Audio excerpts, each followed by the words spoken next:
cette pandémie Covid-19. Que le premier cas de Covid dans notre pays remonte au 10 mars 2020. À cette occasion, ce premier cas trouve un pays pas tout à fait préparé, il faut le reconnaître. À telle enseigne que diagnostic posé, le sujet qui était un sujet revenant d'Europe, habitant l'Europe, a été déplacé vers un hôpital de la périphérie, pas du centre de Kinshasa, l'hôpital de l'amitié sino-congolaise. Je vous avoue qu'aussitôt arrivé, pour appuyer le fait qu'on était peu préparé, l'hôpital s'est vidé. Même les malades en réanimation ont dû, on ne sait pas comment, retrouver suffisamment d'efforts, etc., pour abandonner leur lit, la plupart en grimpant les murs. Évidemment, ceux qui n'étaient pas prêts d'accomplir, de payer leurs factures à l'hôpital, en ont profité. Disons un petit mot sur l'épidémie d'hier et celle d'aujourd'hui. Serions-nous déjà en troisième vague? La réponse est tout à fait par l'affirmative. Et les indicateurs pour cela sont notamment l'augmentation du taux d'infection que nous constatons depuis, disons, ces 3-4 dernières semaines, en particulier en réalisant des tests de Covid voyage ou tout simplement dans la communauté. Un second indicateur, c'est l'augmentation du taux d'hospitalisation dans le centre de traitement de Covid. Mais aussi, dans ces centres de traitement, c'est l'augmentation du taux d'occupation des lits de soins intensifs ou des malades nécessitant des soins de réanimation. Le laboratoire a pu réaliser quelques analyses moléculaires de séquençage. Nous avons dans notre pays quelques variants qui apportent tout de même un surcroît de préoccupation.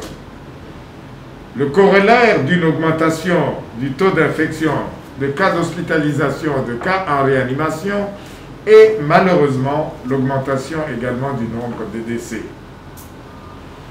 Nous nous souvenons d'une courbe de transmission établie il y a quelque temps qui, à la date de mars 2021, un an après, nous montrait de manière évidente deux vagues. La première ayant été atteinte vers le mois de mai-juin 2020 et la seconde vague qui était beaucoup plus importante en termes d'hospitalisation, en termes d'admission en réanimation, c'était essentiellement entre décembre et janvier 2021. Nous avons, après ce second pic, cette deuxième vague, connu une période d'accalmie importante, mais cette période d'accalmie montre depuis quelques semaines maintenant une montée exponentielle du nombre de cas. Figurez-vous qu'au 6 juin, par exemple, 2021, donc il y a 2-3 jours, nous atteignons facilement 136 nouveaux cas par jour, 125 étant déclarés ou confirmés à Kinshasa, 7 au sud Kivu, 3 au nord Kivu et 1 cas au Congo central. Nous sommes donc à cette date-là à pratiquement 33 333 cas confirmés de Covid dans le pays et déplorons 817 décès, ce qui amène notre létalité globale à 2,5.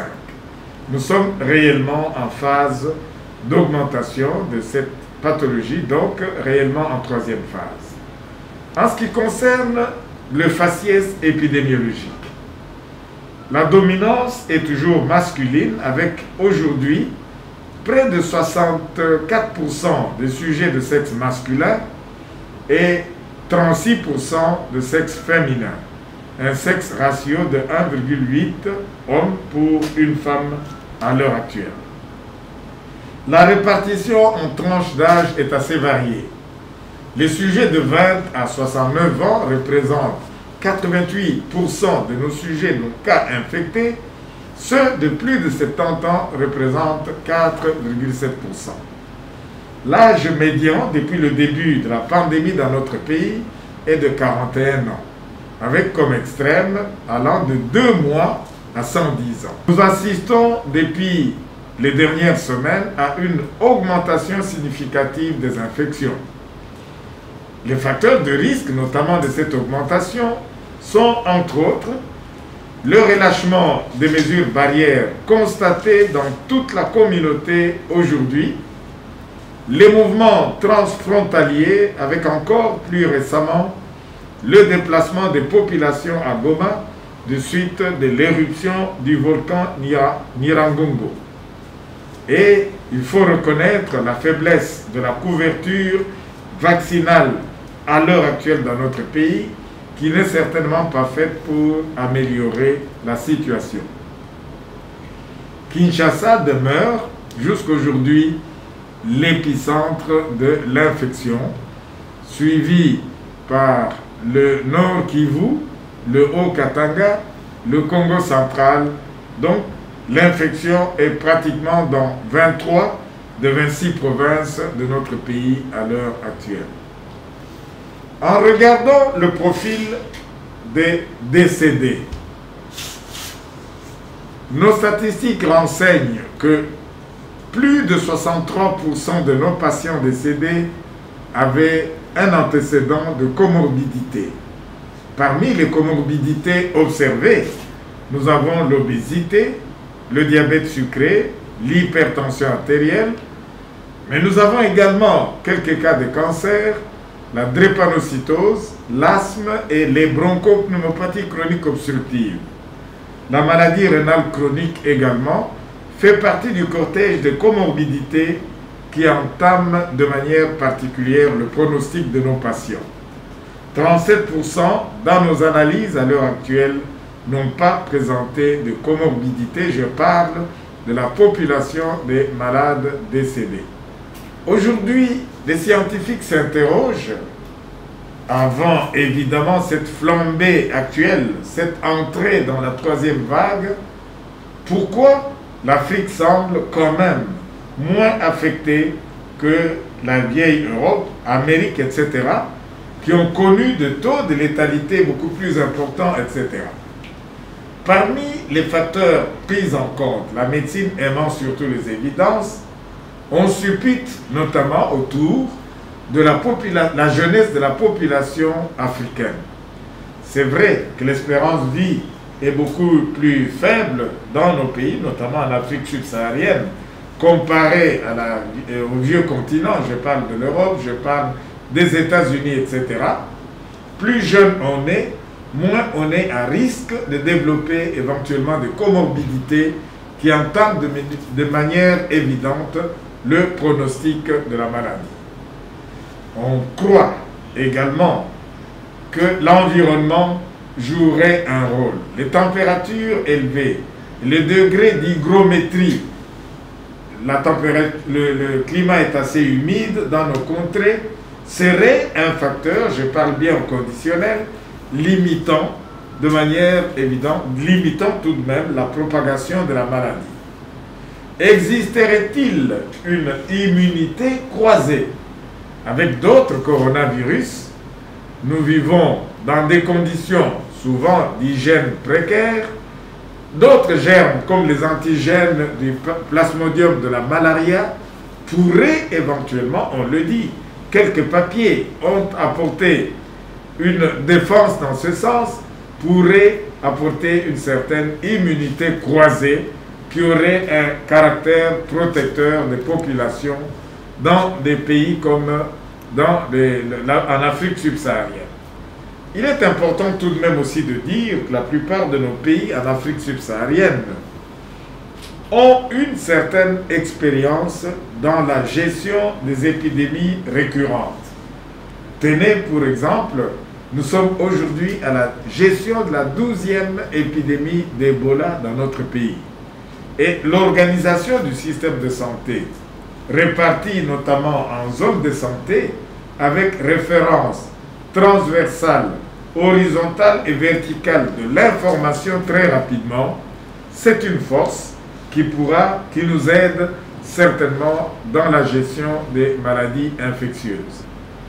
Oui, c'est vrai, les médicaments contre le Covid-19, on n'en connaît pas jusqu'aujourd'hui qui, à lui tout seul, ait des effets acceptés pratiquement par tous. Souvenons-nous de la controverse autour de l'hydroxychloroquine et l'azithromycine.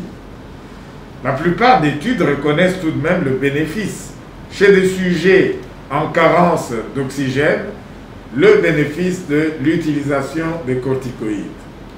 Évidemment, les médicaments de Covid, répétons-le, répondent à la physiopathogénie que l'on comprend de mieux en mieux, la phase inflammatoire, les corticoïdes indiqués, le storm, l'orage cytokinique, les corticoïdes auraient également une place, mais le développement des anticytokines, etc.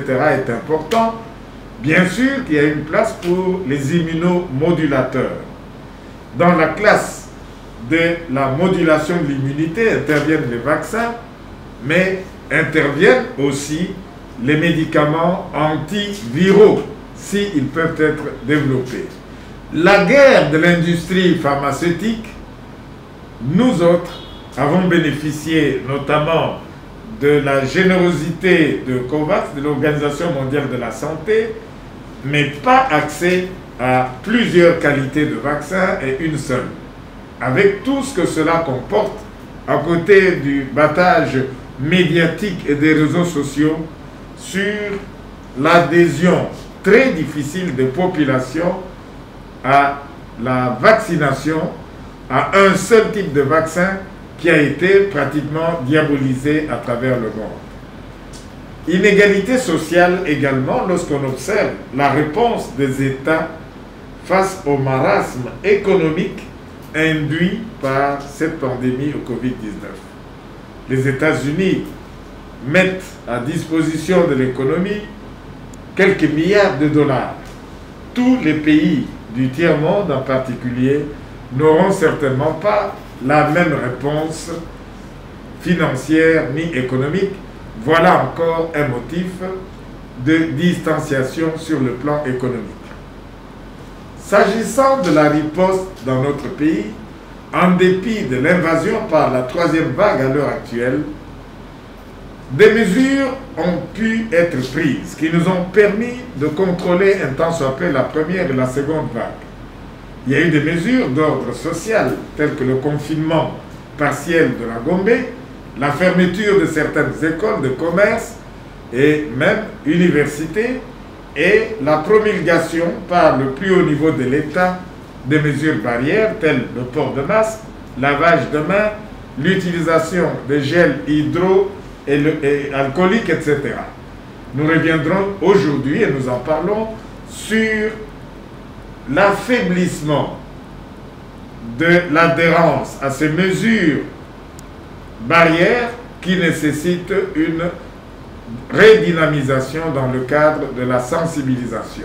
Mais pendant toutes ces mesures de confinement, nous avons au bout notamment l'augmentation de la délinquance juvénile, surtout lorsque les enfants n'ont pas été à l'école. Et bien sûr, une panoplie d'effets néfastes tels que les grossesses non désirées, etc. Toutes ces mesures nécessitent un encadrement de toute la société et pas uniquement des individus. Nous avions déjà en décembre 2019 envoyé une équipe de laboratoire de l'INRB en formation à l'Institut Pasteur de Dakar. Ceci nous a permis aujourd'hui d'utiliser cette expertise, les formateurs des formateurs, afin d'assurer le diagnostic moléculaire de Covid dans notre pays. La gestion d'Ebola, je l'avais dit, nous a donné une certaine expertise dans la gestion de maladies infectieuses. Nous avions très rapidement, dès le départ, identifié quelques centres de prise en charge des malades Covid, mais aujourd'hui, le besoin est d'intégrer la gestion de Covid dans le système sanitaire au quotidien et qu'aucun hôpital ne se sente laissé sur le bord de la route. Le partenariat entre le secteur médical public et privé s'impose davantage. Même si cette troisième vague, avec des admissions de plus en plus importantes en milieu de réanimation, impose une remise à niveau des prestataires de soins en réanimation et des équipements conséquents, surtout en fourniture d'oxygène haut débit, notamment par les optiflots qui ne sont pas ubiquitaires dans notre pays. La gestion de Covid dans notre pays à l'heure actuelle a fait face à quelques défis. C'est notamment ceux du diagnostic. Il nous faut renforcer le dépistage de masse, il nous faut renforcer le diagnostic précoce et vulgariser les tests rapides comme un petit peu partout ailleurs, surtout les tests rapides antigéniques. Je signale que nous venions d'acquérir un certain lot de tests rapides qui ont été déployés pour un tant soit peu soulager ce premier défi. S'agissant de la prise en charge, les défis sont ceux de la gestion des comorbidités et équiper davantage les infrastructures hospitalières pour la prise en charge soit des malades en dialyse rénale, la réalisation des tests d'orientation biochimique comme les tests inflammatoires, la CRP, la procalcitonine et les D-dimères qui sont des marqueurs prédictifs dans la gestion de Covid-19. Donc la Covid-19, elle est réelle. Et déjà, nous sommes à la troisième vague. Donc, ce qui veut dire que si nous ne mobilisons pas, nous ne faisons pas un effort de pouvoir chasser en fait cette maladie, ça va encore devenir pire le lendemain. D'où nous, la population et les corps scientifiques, les étudiants de toutes les facultés de médecine doivent se mobiliser pour lutter efficacement contre cette maladie. D'ailleurs, nous profitons aussi à la population. Vous savez, au cours de la conférence, le professeur Jean-Marie Kayembe a beaucoup plus insisté sur la prévention. Vous savez, la prévention, c'est la meilleure médecine. Oui. Alors, la maladie comme la Covid-19, jusque-là, on n'a pas encore de médicaments appropriés. D'où la meilleure des choses, c'est de pouvoir prévenir cette maladie. Le port des masques, c'est vraiment bon. On peut dire que c'est obligatoire, c'est bien, mais quand vous voyez les soldats, vous voyez les agents et vous faites un semblant, ce n'est pas ce qui est plus important, c'est pour notre vie. Quand vous vous protégez, c'est aussi une manière de protéger les autres. Donc s'il vous plaît, la population, faites un effort de pouvoir laver vos mains, le port des masques et aussi la distanciation est un élément très capital. Donc voilà, nous étant club dans le département des forums, on organise cette conférence et nous serons toujours là pour organiser encore de nouvelles conférences qui seront importantes pour vous. Merci beaucoup. Merci.